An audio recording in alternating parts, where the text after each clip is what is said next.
तो स्टूडेंट्स, चलिए शुरू करते हैं इस टॉपिक का CV4 फजान्स रूल। तो चलिए फजान्स रूल को समझने की कोशिश करते हैं। तो सबसे पहले आप ये जान लीजिए कि जिस प्रकार से सभी कोवेलेंट बॉन्ड्स में कुछ ना कुछ आयनिक कैरेक्टर होता है, इसी तरह से सभी आयनिक बॉन्ड्स में कुछ ना कुछ कोवेलेंट कैरेक्टर होता है। जैसा कि आप यहाँ पर देख सकते हैं कि हमने दो डिफरेंट आयंस लिए हैं, एक है कैटायन, दूसरा है एनायन। तो हम यहाँ पर देख सकते हैं कि जो कैटायन है उसका साइज छोटा है और जो एनायन है उसका साइज बड़ा है। जो एनायन की इलेक्ट्रॉन डेंसिटी है उसको अपनी तरफ खींचने की कोशिश करेगा, जिसे हम बोलते हैं पोलराइजेशन। और जब ये कैटायन इस एनायन की इलेक्ट्रॉन डेंसिटी को अपनी तरफ खींचेगा तो वो कुछ इस प्रकार से डिस्टर्ब हो जाएगी। तो आप यहाँ पर देख सकते हैं कि जो कैटायन है वो पोलराइज करता है एनायन की इलेक्ट्रॉन डेंसिटी को और अपनी तरफ खींचने की कोशिश करता है। तो अब हम कह सकते हैं कि according to the Fajans rule, जो कैटायन होते हैं वो एनायंस की इलेक्ट्रॉन डेंसिटी को अपनी तरफ खींचने की कोशिश करते हैं, या इसे हम ऐसे भी बोल सकते हैं कि जो कैटायंस होते हैं उनके पास पोलराइजेशन की पावर होती है, जिसकी वजह से वो एनायंस को पोलराइज करते हैं। और इसी कॉन्सेप्ट को समझाने के लिए फजान्स ने अपने कुछ रूल्स दिए थे। तो चलिए देखते हैं क्या है वो रूल्स। जैसा कि आप यहाँ पर देख सकते हैं कि हमने लिथियम क्लोराइड का एग्जाम्पल लिया है, जिसमें लिथियम ने क्लोरीन की इलेक्ट्रॉन डेंसिटी को डिस्टर्ब किया है। और दूसरा एग्जाम्पल हमने यहाँ पर लिया है सोडियम क्लोराइड, जिसमें Na+ ने Cl- की इलेक्ट्रॉन डेंसिटी को डिस्टर्ब किया है। और फजान्स ने डिफरेंट कैटायंस के रिगार्डिंग एक रूल दिया, जिसमें उन्होंने बताया कि जो किसी भी कैटायन की पोलराइजेशन पावर होती है वो उसके साइज के इन्वर्सली प्रोपोर्शनल होती है। इसका मतलब ये हुआ कि अगर कैटायन का साइज ज़्यादा होगा तो उसकी पोलराइजेशन पावर कम होगी, और अगर कैटायन का साइज कम होगा तो उसकी पोलराइजेशन पावर ज़्यादा होगी। तो अब हम इन दोनों एग्जाम्पल में देख सकते हैं कि एनायन तो सेम है, बट कैटायंस जो कि एक Li पॉजिटिव है यानी कि लिथियम पॉजिटिव और दूसरा सोडियम पॉजिटिव है। लिथियम पॉजिटिव का साइज छोटा है जबकि सोडियम पॉजिटिव का साइज बड़ा है। इसीलिए हम कह सकते हैं कि Li पॉजिटिव की पोलराइजेशन पावर Na पॉजिटिव की पोलराइजेशन पावर से ज़्यादा होगी, और जितनी ज़्यादा पोलराइजेशन पावर होती है उतने ही ज़्यादा चांसेस होते हैं कोवेलेंट कैरेक्टर फॉर्म होने के।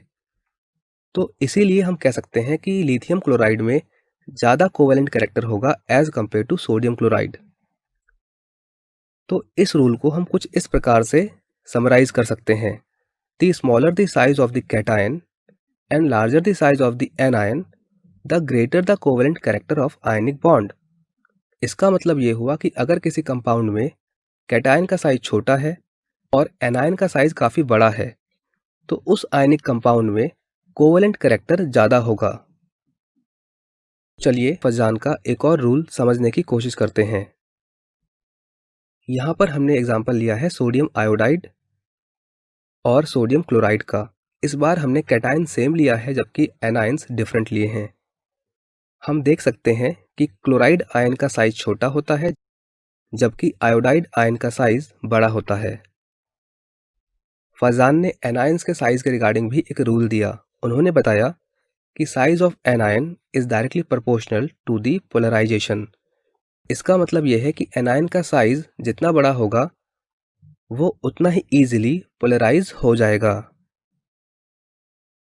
तो अब हम यहाँ पर इन दोनों ही आयनिक कंपाउंड्स में कंपेयर कर सकते हैं कि जो सोडियम आयोडाइड है, यहाँ पर sodium plus ion iodide ion को ज़्यादा पोलराइज करेगा एज कंपेयर टू NaCl के केस में।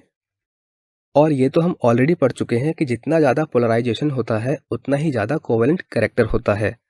तो यहाँ पर हम इजीली कह सकते हैं कि जो NaI होगा वो ज़्यादा कोवेलेंट होगा as compare to sodium chloride के। और स्टूडेंट्स, ये तो हम जानते ही हैं कि अगर कैटायन छोटा हो और एनायन बड़ा हो तो उस केस में कोवेलेंट कैरेक्टर ज़्यादा होता है। तो यहाँ पर हम एक बात ये भी बोल सकते हैं कि चार्ज ऑन द कैटायन और anion is directly proportional to the covalent character. तो स्टूडेंट्स, ये था फजान का सेकंड रूल। इसके बाद फजान ने एक और रूल दिया जिसमें उन्होंने कहा कि चार्ज ऑन द कैटायन और anion is directly proportional to the covalent character. इसका मीनिंग ये है कि किसी कैटायन पर और एनायन पर जितना ज़्यादा चार्ज होगा उतना ही ज़्यादा कोवेलेंट कैरेक्टर होगा। फजान ने यह भी बताया कि ऐसे कैटायन जिनका इलेक्ट्रॉनिक कन्फिग्रेशन इनर्ट गैस के इलेक्ट्रॉनिक कन्फिग्रेशन की तरह होता है, वो ऐसे कंपाउंड्स फॉर्म करते हैं जिनमें आयनिक कैरेक्टर ज़्यादा होता है। For example Na+। तो Na+ का जो इलेक्ट्रॉनिक कन्फिग्रेशन है वो है 2 और 8, जो कि नियॉन का इलेक्ट्रॉनिक कन्फिग्रेशन होता है। तो इसीलिए हम कह सकते हैं कि Na+ ऐसे कंपाउंड्स फॉर्म करेगा जिनमें आयनिक कैरेक्टर ज़्यादा होगा। ऑन द अदर हैंड, ऐसे कैटायंस जिनका electronic configuration pseudo inert gas configuration की तरह होता है, वो ऐसे कंपाउंड्स फॉर्म करते हैं जिनमें कोवेलेंट कैरेक्टर ज़्यादा होता है। फॉर एग्जाम्पल, Cu पॉजिटिव का इलेक्ट्रॉनिक कन्फिग्रेशन होता है 2818, जो कि एक सूडो इनर्ट गैस कन्फिग्रेशन है। तो इसीलिए Cu+ ऐसे कंपाउंड्स फॉर्म करता है जिनमें कोवेलेंट कैरेक्टर ज़्यादा होता है। एग्जाम्पल के लिए कॉपर 1 क्लोराइड और सोडियम क्लोराइड। तो CuCl में कोवेलेंट कैरेक्टर ज़्यादा है, on the other hand NaCl में आयनिक कैरेक्टर ज़्यादा है।